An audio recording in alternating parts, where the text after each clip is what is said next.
have the Ayatollah of fantasy rock and roll with us today, Adam Rank. How you doing, Rank?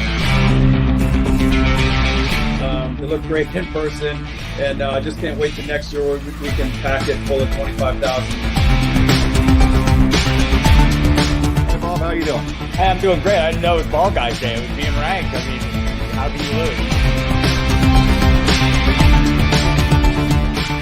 This is the Dynasty Vipers Vipercast.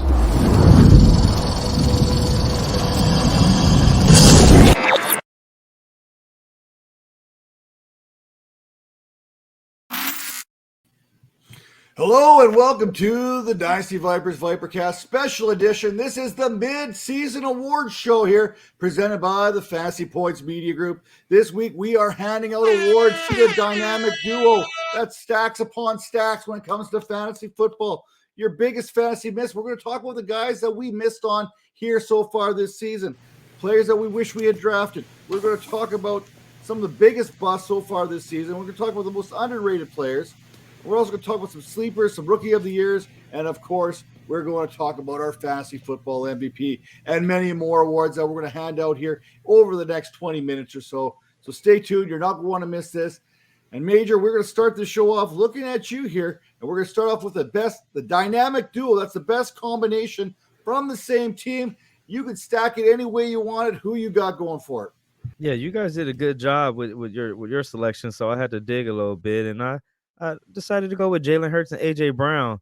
Like, what a difference a wide receiver makes. Like, just as recent as this offseason, there were talks of Jalen Hurts not being a man in Philadelphia. They were like kind of looking around for other people, and then all of a sudden they trade for AJ, and Hurts looks like the seasoned vet MVP candidate.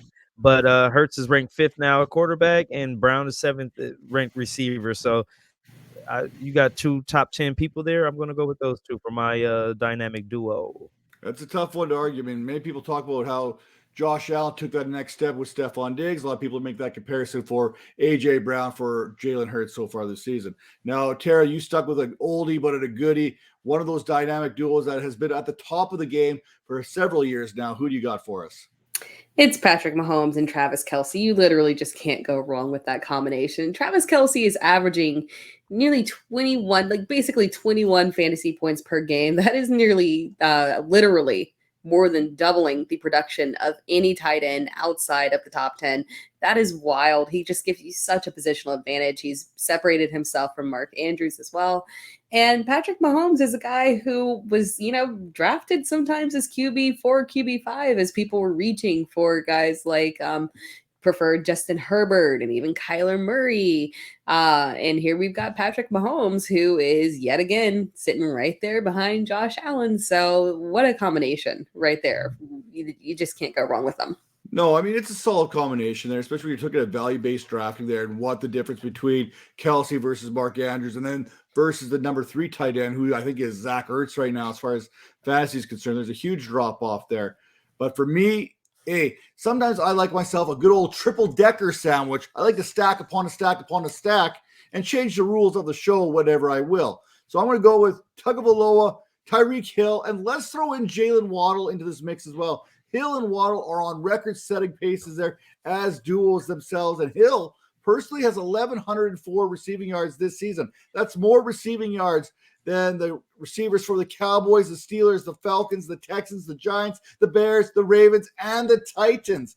Tua Tagovailoa is also the first person in Dolphins history with consecutive 300-plus passing yards, 3 touchdown performances, and 0 interceptions. That's right. Not even the great Dan Marino had accomplished that feat. Now, he had accomplished games where he threw for more than 300 yards in consecutive games, but we talk about Tua Tagovailoa's accuracy. No interceptions. That's something that even Marino hadn't accomplished. Now, Tagovailoa has made, when you look at the first 5 full starts, weeks 1 and 2, plus weeks 7, 8, and 9. He is averaging 24.9 fantasy points per game, which is more than the QB3 right now, which happens to be Jalen Hurts. So for me, give me Tagovailoa, give me Hill, and give me Jalen Waddle because I like to stack my stacks a little bit higher than the rest of y'all. Now, that's how we see the best combination so far breaking down through weeks 1 through 9 right now, entering week number 10. If you agree with us, let us know. If you don't agree with us, drop it in the comment. What is the best stack going on right now in the National Football League? Now, hey, we love accountability as much as anybody on the show here. Fantasy receipts, you don't have to look very far if you want to find something stupid that I've said, because literally I've said enough. I mean, it's easy enough to find something stupid that I put out there.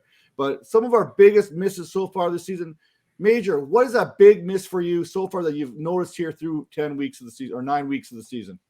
Yeah, I was wrong about good old Austin Eckler there.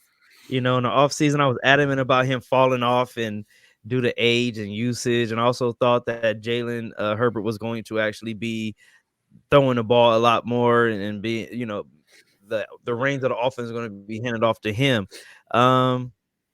But yeah, he's now leading the league in pretty much everything. So, and I hate when Tera's right, but the saying that Tera's right twice a day. Is that one of those things? All day, every day. Twice a day, like a broken clock. Well, I commend you on that, because I wasn't going to give her the victory on this one, so I made sure not to use Austin Eckler in mine. But I'm with you. I favored Austin Eckler a little bit.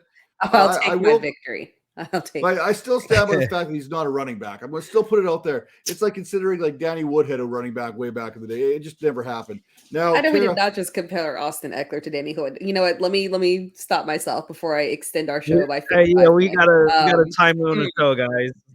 We'll take this up in the parking lot after the show.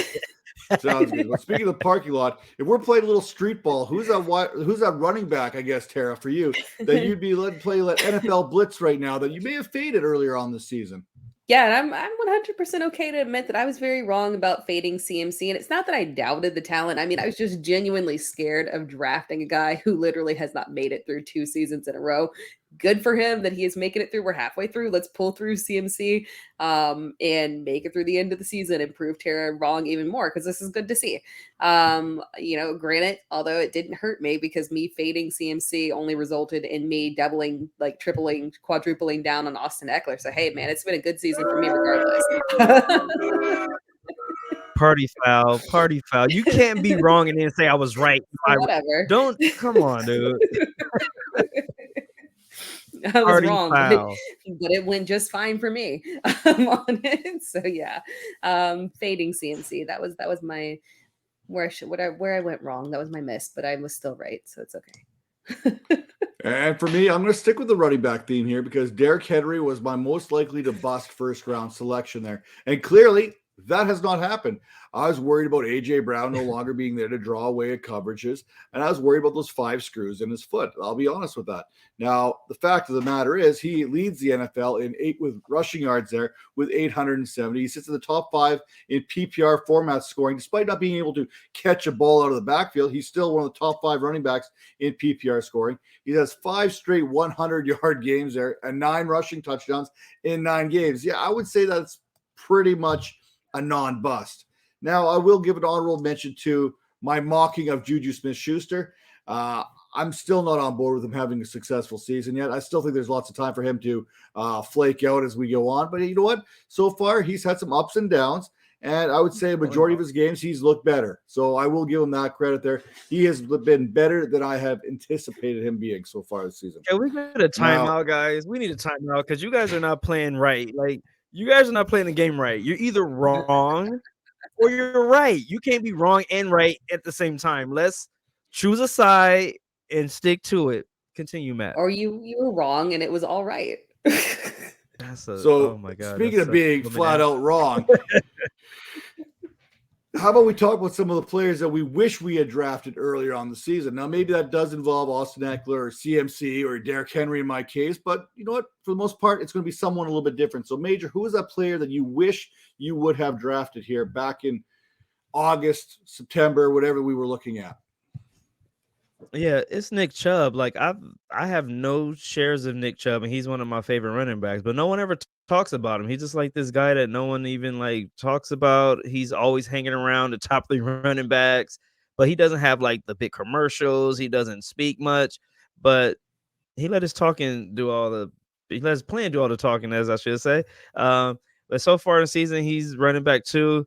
And I think he can move up when Watson enters. It'll take a little pressure off of him. He's not running against those like 12-man fronts anymore. So, yeah, it's Nick Chubb. For some reason, he's always seen. I don't really hear too many people talk about him. What about you, Tara? Who's that one player you wish you would have drafted? You talked about him, Matt. It's Tyreek Hill for me. And that, hey, that was just stupid on my part because Tua was my breakout quarterback of the year. So logically, I should have been there with Tyreek Hill. The problem was I just thought that Tyreek Hill and Jalen Waddle would be inconsistent on a week-to-week basis, that they would both have, a boom week here for one of them and a bust week here for another. And I didn't want to deal with that. And I just underestimated that they would literally just boom the entire season long. So wish I had some Tyreek Hill. Well, don't worry. If you want some Tyreek Hill, we're going to have a little bit more Tyreek Hill later on in the show. But for me, the player I wish I would have drafted, you mentioned him as part of your stack there as well, and that's Travis Kelce. More than 40 points ahead of Mark Andrews when it comes to tight end scoring. There are 30 points. I mean, there's a considerable distance between the two of them right now. He can literally rip dudes' helmets off their head. He can literally throw his helmet whenever he feels like it, and there's not a damn thing that the refs are even going to do to stop Travis Kelce. That's how good Travis Kelce has been. Now, he is now officially recorded more 100-yard games in NFL history than any other tight end right now. He is tied with Rob Gronkowski with 32 games of 100 yards, which is one more than Tony Gonzalez there. So any given week, Travis Kelce will have that record all to himself, and I wish I would have a little piece of that here in 2022 in my fantasy football teams. Now, some other players that maybe we wish we had on our team, maybe guys who are a little bit underrated, so to speak. Who are the most underrated players so far through 9 weeks of season? Major, who do you got? For my most underrated, I'm going to go with Travis Etienne. Since week 5, Travis has averaged 107 yards per game rushing, and he's balled out enough for the Jags to get rid of James Robinson, who was actually having a pretty good season as well.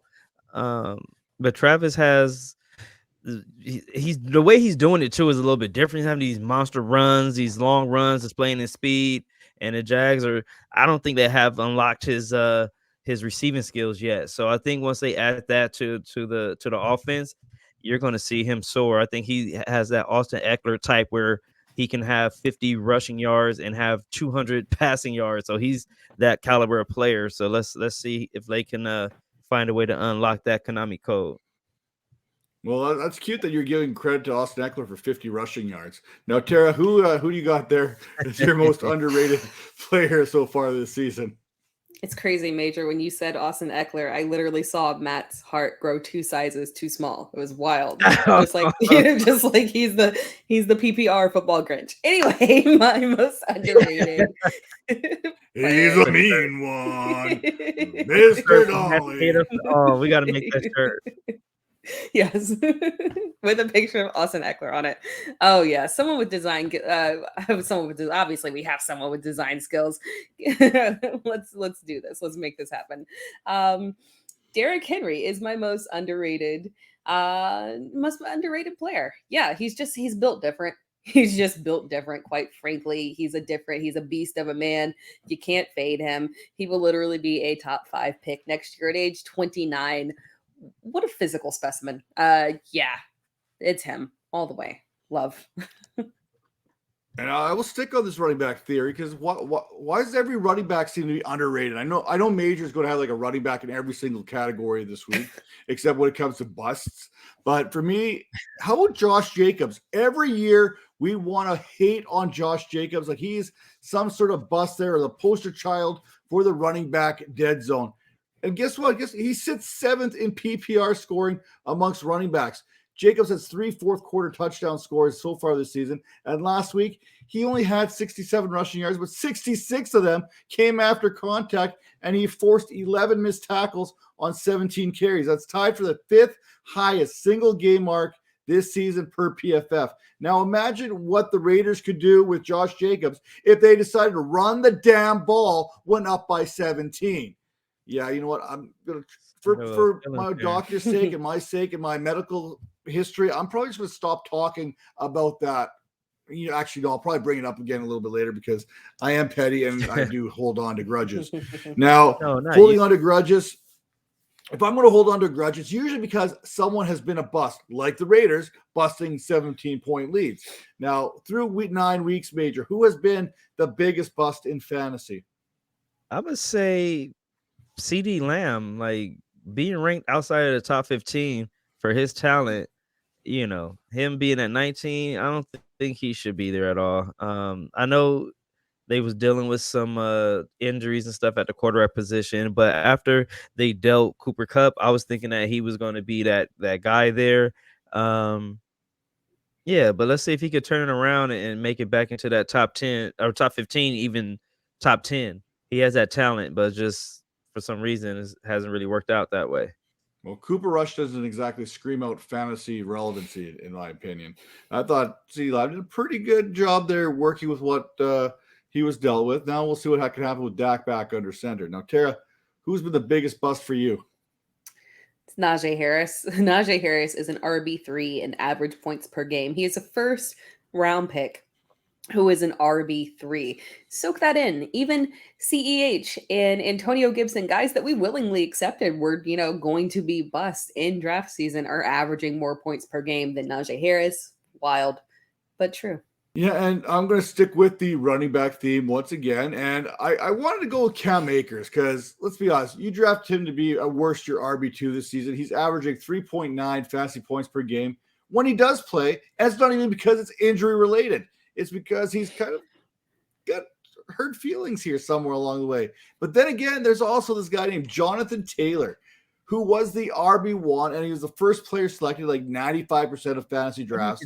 Sure, he's averaging about 11.9 fantasy points per game, but that puts him, those 11.9 fantasy points per game, that puts him as about RB26 right now. So the first overall pick, I don't expect him to be the 26th best running back. I'm not even counting his total points. I'm talking about his average points per game. So I'm not going to give Jonathan Taylor a pass here. And for some reason in the fantasy community, we're not giving Jonathan Taylor enough crap for how horrible he's been. I mean, we're used to him being unnoticeable for the first 4 or 5 weeks every season, except now he's carried this into week 9. Yeah, he's missed some games because of injury, but looking at his fantasy points per game numbers, RB26, that doesn't cut it for me. He might as well be sleeping. And I'm done with that. I'd rather take a shot at a sleeper here. And Major, one of these sleepers from the start of the season, you know what? I'm just going to let you go. Sometimes when you sleep, you got to wake people up with a little shock. So I got to go with my guy, Ramondre Stevenson! Yeah. Welcome back, guys. But going into week 1, Ramondre was RB2 on a New England team behind Damon Harris. Harris, he played well, but he's had a lot of little nagging injuries here and there. He just left the door open, just cracked enough for Ramondre to get in there and show what he can do. Ramondre is now ranked 7th in fantasy points amongst running backs. And that's it. That's my guy. I've been calling it for like 2 years. Or whenever he got drafted, that's my guy. So Ramondre all the way. That's all right. He's showing you you can do it. He's showing you can do it as a receiver and as a running back. So he has that in his game, kind of like the Austin Eckler thing. But he has the size of like Derrick Henry. So like he has it all. Yeah, I remember when I thought Geno Smith was going to be a good quarterback coming out of college. I guess that means I'm now proven correct now. Tara, who do you got as your sleeper of the year? That's how it works. I just want to point out that I got into the show sheet first, and I made sure that in nowhere in my show sheet, even though I wanted to, because I was also on Ramondre Stevenson because I call Patriots running backs correctly in the correct years as the redraft Viper queen. But I did not put Ramondre Stevenson anywhere so that I could make sure that Major got to do his special Ramondre announcements. I did that for you, Major. That's real love right there. And you get one of those horns. Thank you. My sleeper of the year is Brandon Ayuk. And I had to really think about this one. But when you look at it, Brandon Ayuk is the more productive receiver right now over Deebo Samuel, who was drafted dramatically higher than him. And when we look at their average points per game, There's literally only half a fantasy point separating them in PPR, of course. But he has been highly productive. He has been pleasantly surprising.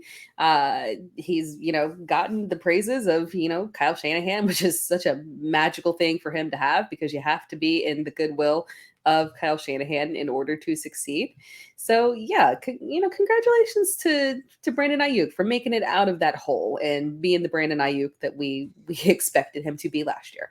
Yeah, and for me, it comes down to a former Packer here. One of my favorite players in the NFL, friend of the show. I mean, we all like him, but he's not really our friend back, but we'd like him to be our friend. And that's Jamal Williams. I mean, I love Jamal Williams. He's literally, I wish there was more people like Jamal Williams out there today. Now, he's going to have a solid role the rest of the season, no matter what. And I love the term flexible healing because it doesn't matter what Swift does when he comes back. If Swift comes back 100%, if he does not, you could plug Jamal Williams into your lineup the rest of the year. He is RB14, averaging 14.7 fantasy points per game.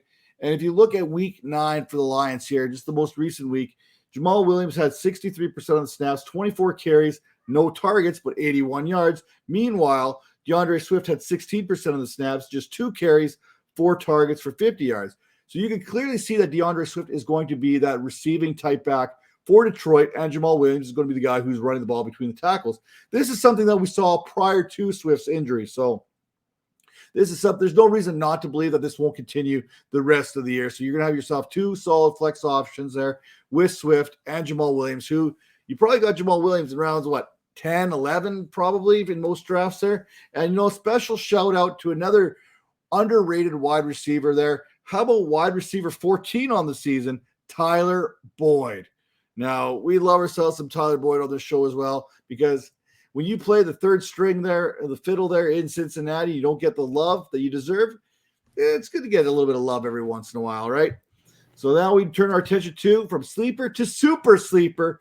Major, give us someone a little bit deeper down on those waivers, deeper down on those drafts. Maybe someone you grabbed off the waiver wire after your draft concluded. Who's that going to be there for you?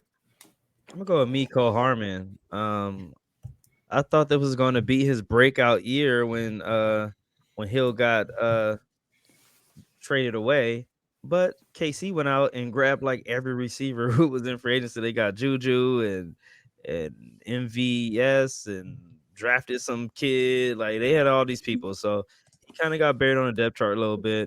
But the last 3 weeks, he's found a niche in that Kansas City offense, and it's like, of all things, he's a red zone threat now, catching and running for 5 TDs in the last 3 games in the red zone. All right, Tara, what do you got for us? Who's your super sleeper?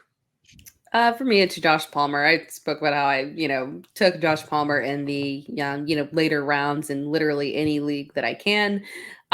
He's been fantastic. And I think a lot of people don't really understand just how solid that he's been, because he's had a couple of games where he's been injured in the games or playing through injuries, and it's kind of skewed the stats. But when he's been healthy, he's been a good target hog. He's been productive. So yeah, the late round value for Josh Palmer has been excellent and is probably going to continue here. Yeah, I wanted to go with the good old Brampton, Ontario native there myself as a Canadian, but you know what? I kind of pivoted there after you got to the show sheet once again first, and I went with Devin Duvernay. Now, obviously, he didn't do a whole heck of a lot here on Monday Night Football, but going into Monday Night Football, he was the wide receiver 35 with no Rashad Bateman the rest of the season. I think we're receiving more Devin Duvernay. I'm not saying he's going to be a wide receiver 1 or a wide receiver 2, but I think he's one of those guys who's going to give you some good, solid value there in your bye week, someone you can plug in your lineup and for the most part feel pretty good about. Now, the Rookie of the Year is always going to be a fun award to hand out every year. Major, who do you got winning the Rookie of the Year so far through the first 9 weeks? Yeah, I just tried to be a little different here because I agree with you guys where you guys went, but I'm gonna go with Breece Hall. Before he headed to IR with that knee injury week 7, he was coming on with big games, highlighted by his week 5 performance when he had a total of 197 yards and a touchdown. And most of that was, 100 of that was in the passing game. So it was really sad to see him go down, but hopefully he can get back and pick up where he left off because he was really coming on. Yeah, that's a tough one to argue. I mean, if I don't. Maybe he's not going to win the Rookie of the Year through the full season. But when you look at the first Right. 9 weeks, you definitely have to put his name near the top of the list. Now, Tara, who do you got for us? Yeah, it's Kenneth Walker. Obviously, this would have been a fantastic battle if Brees Hall had, been able to continue through the season.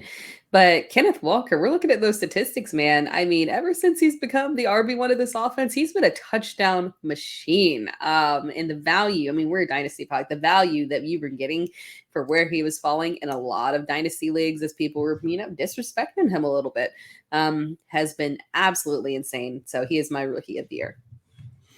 One man's trash is another man's treasure. It took Rashad Penny going down to open that door up for Kenneth Walker. It's not saying that Walker wouldn't have eventually gotten that role, but I think Penny's injury definitely expedited that process. If you look at what Walker's done, and by the way, he's my Rookie of the Year as well so far. In the last 4 weeks, he has 425 rushing yards. That sits behind Travis Etienne and Derrick Henry so far. If you look at his last 5 games, he's got 5 touchdowns. So Kenneth Walker knows how to get to the end zone. Honorable mention, Dameon Pierce, everything he's done with the Houston Texans, it cannot be understated. The Texans are a horrible team. They've only got a running game to work on, and yet you cannot stop it. Not even the Philadelphia Eagles were able to stop it last week. I think he busted off about 139 rushing yards against a very solid Eagles team. So something to keep in mind, showing a little bit of respect for those Houston Texans because it hasn't been a very good year out there in Houston. Has it, Tara? No, it has not. Now, the next up, there's no one making a comeback in Houston, but there are some players who've made some pretty substantial comebacks so far this season. Major, who's your comeback of the player? I'm gonna go with old Trevor Lawrence. Last season, Lawrence left GMs thinking that he was a bust, but enter a new coach, some new talent, and Trev looks like who we thought he was. Last season, he finished the whole season with 14 total touchdowns. And at the halfway mark here, he's tied that mark already. So you can see the growth, and you can see that the system's kind of working. They're in games now. It's a little bit of excitement going on down there in Duval County. Tara, who's your comeback player of the year thus far? Christian McCaffrey. Don't have to dive into it. We talked about it earlier. He's out there doing his best Booby Miles impression. So yeah, this is clearly the comeback player of the year for me.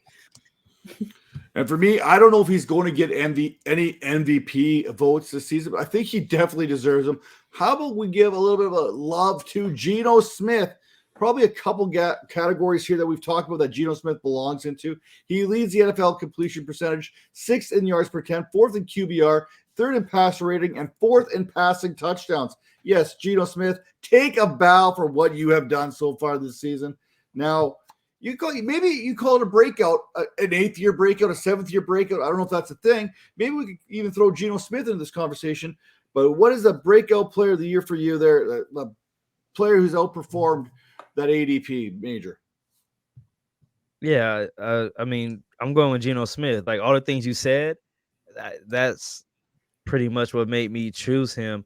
No one thought Geno Smith to Seattle was going to be a deal to move the needle at all, but like Matt just broke down all the numbers, and I love that like 9th, 10th year breakout like we usually get. So I love Geno Smith and what he's doing, and it's like it doesn't look like his luck.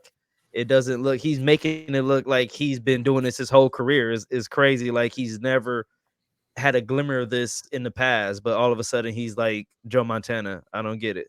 Well, I think Joe Montana would be very happy to have this next receiver that Tara is going to talk about here as far as breakout players are concerned. For me, it's Chris Olave. When you were looking at him, he was one of the most NFL-ready receivers heading into the draft and literally fell into the perfect situation where he was going to become the wide receiver one of the Saints because, unfortunately, Michael Thomas struggling to make it through the season. Not going to happen this year.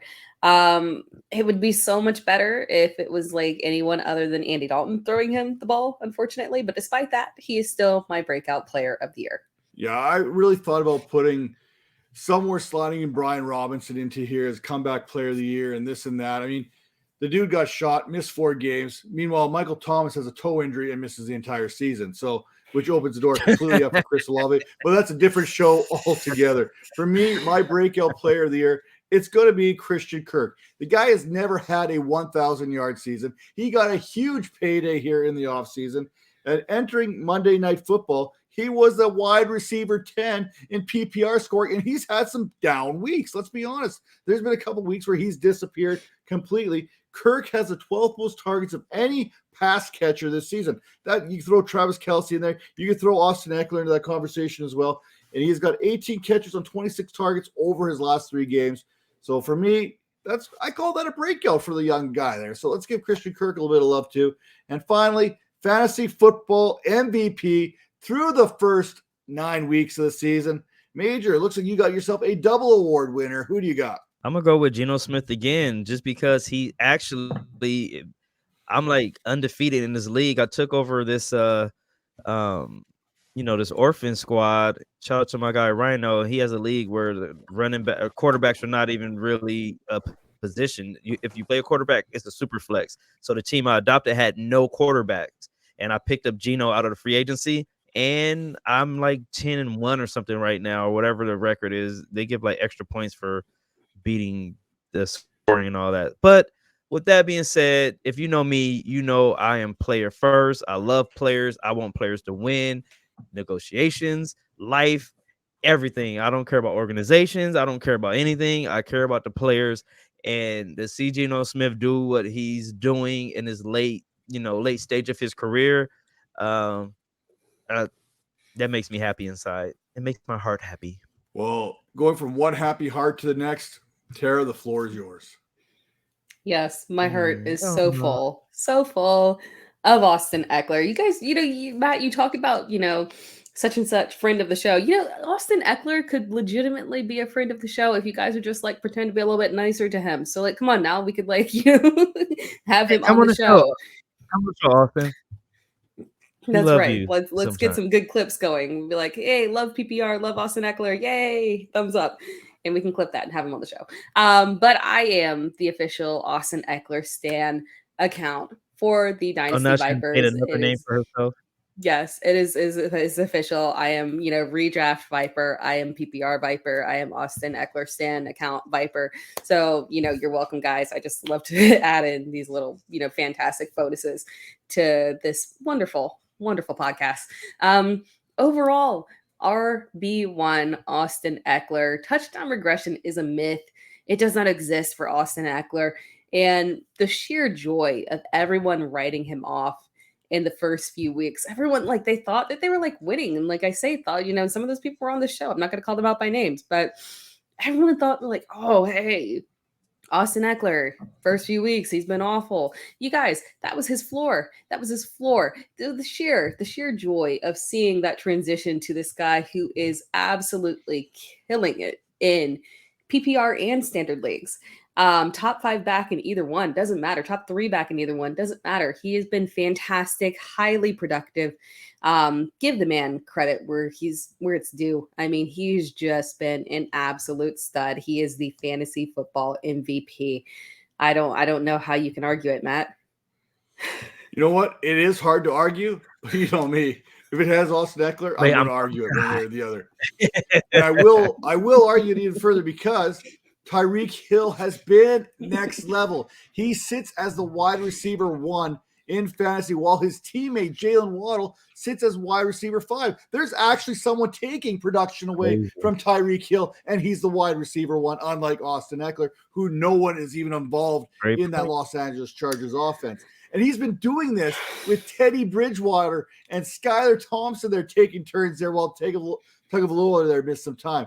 Tyreek Hill is also making NFL history. His 1,104 receiving yards are the most of any receiver ever through the first 9 games of the season. We want to talk about everything that Cooper Kupp did last year, and it was fantastic. Tyreek Hill is on an even better pace so far this season. If we're talking about a player who was getting legitimate MVP consideration as a wide receiver, then we have to talk about Tyreek Hill, who's doing everything Cooper Kupp did, but doing it better here in 2022. Now we are going to get bold. We're going to make some bold predictions here heading off the rest of the season. Major, what is your bold prediction for the rest of 2022? I could not come up with anything. So I just kind of picked one out the air. And I see that San Francisco loves them some CMC. and they're going to get him the ball every way they can. He may even start throwing touchdowns. You never know. And again, like I said, the Shanahans, they know how to scheme up things to make it work. And CMC will finish as RB1. Well, I'm glad to see that you've got the number 3 running back there as far as fantasy points per game, and the number 4 running back overall as a bold prediction to finish number 1. Now, Tara, what do you got going for us? Mine's a little bit bolder. I think that Justin Finn. Now, granted, you know what, this is super bold considering the horrible takes that people had on this man early in the season. Justin Fields should finish overall as a top 5 quarterback. When you look at it statistically, you can literally point out the 4 guys that will finish ahead of him. And I think he's able to beat out a guy like Joe Burrow and Kyler Murray to get that number 5 spot. So that's my bold prediction. Number 5, Again, literally. Just like Major there, Justin Fields only literally has 2 people to get above. Now, talk about the top 5 quarterbacks: Josh Allen, Patrick Mahomes, Joe Burrow, Jalen Hurts, Lamar Jackson, Kyler Murray. We know Kyler Murray fades down the backstretch. It happens every year. We also know that Josh Allen could be missing some time here, so that could be opening up a little bit of an opportunity for Justin Fields. Now, if you would have said this at the beginning of the season, I would say that is absolutely bold. Like you said, Justin Fields was being disrespected off the beginning of the season. Not just anyone who puts up their hand saying that Justin Fields was going to be a top 10 quarterback at the beginning of the season, they're probably a liar. Let's call it the way it is.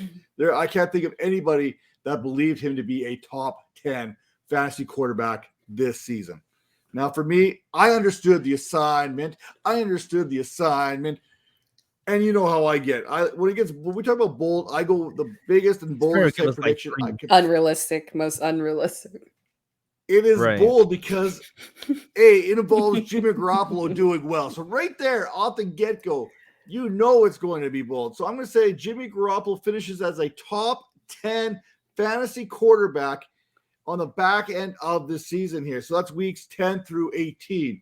Look, the 49ers' final 7 contests, they involve the Los Angeles Chargers, the Arizona Cardinals, New Orleans Saints, Miami Dolphins, the Tampa Bay Buccaneers, the Seattle Seahawks, the Washington Commanders, and the Las Vegas Raiders.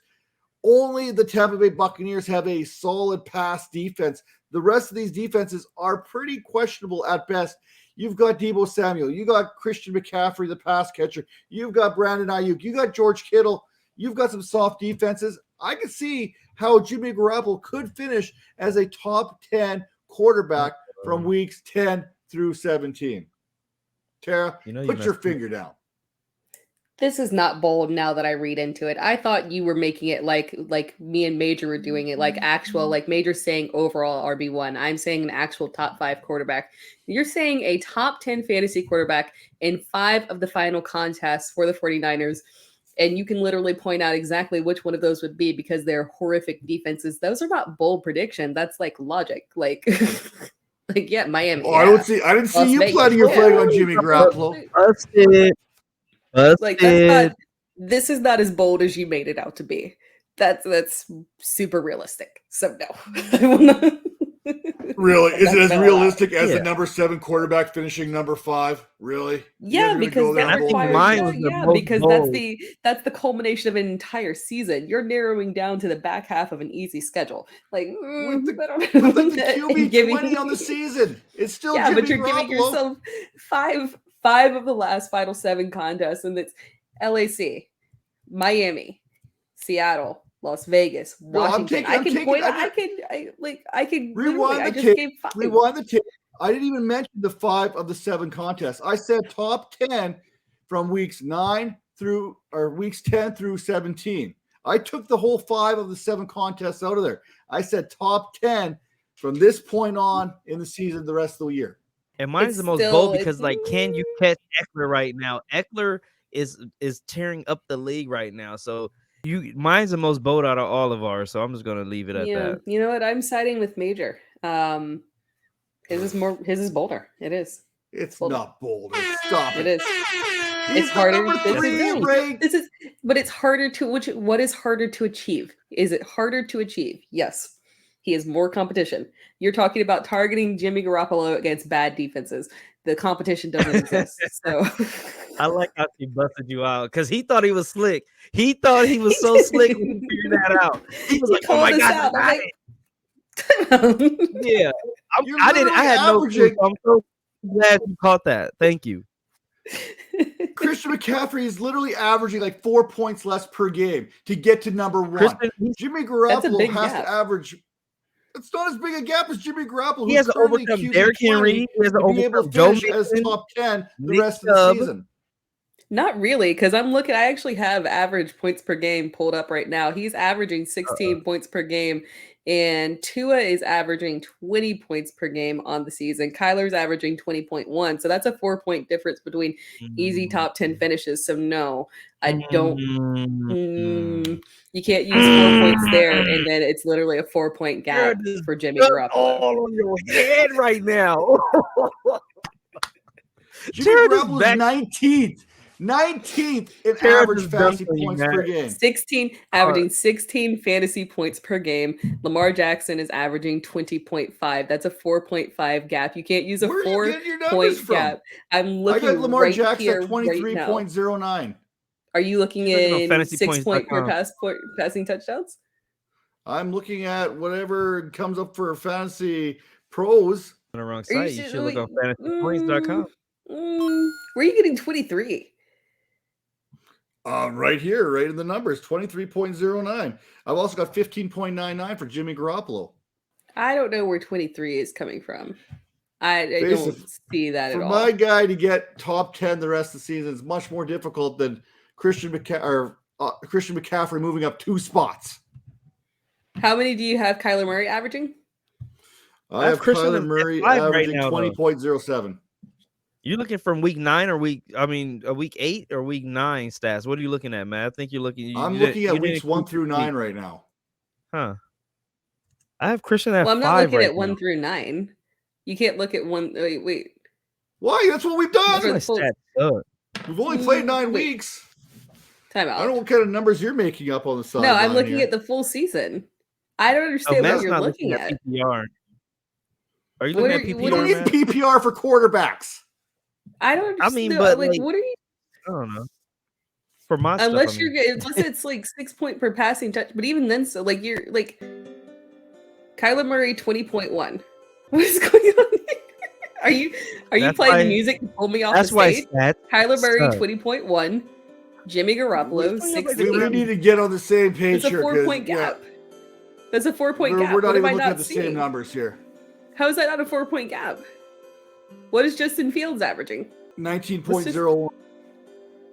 So you've got some extra decimals in there. So 19, 19 to 16. That's a 3-point gap. And Justin Fields is QB7. So where is help me understand how the 4-point gap is any worse for Christian McCaffrey than it is for Jimmy Garoppolo.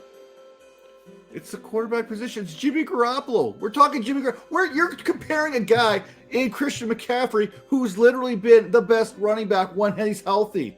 No, but you're saying it's so much easier for CMC to achieve. But Major is saying that it's more difficult for CMC to achieve the overall RB1. And if you're looking at the gap in fantasy points between him and Austin Eckler, and you look at the gap in fantasy points between Jimmy Garoppolo and guys that are in that 5 to 10 range right now, it's literally the same gap. So it can't be like, what am I missing?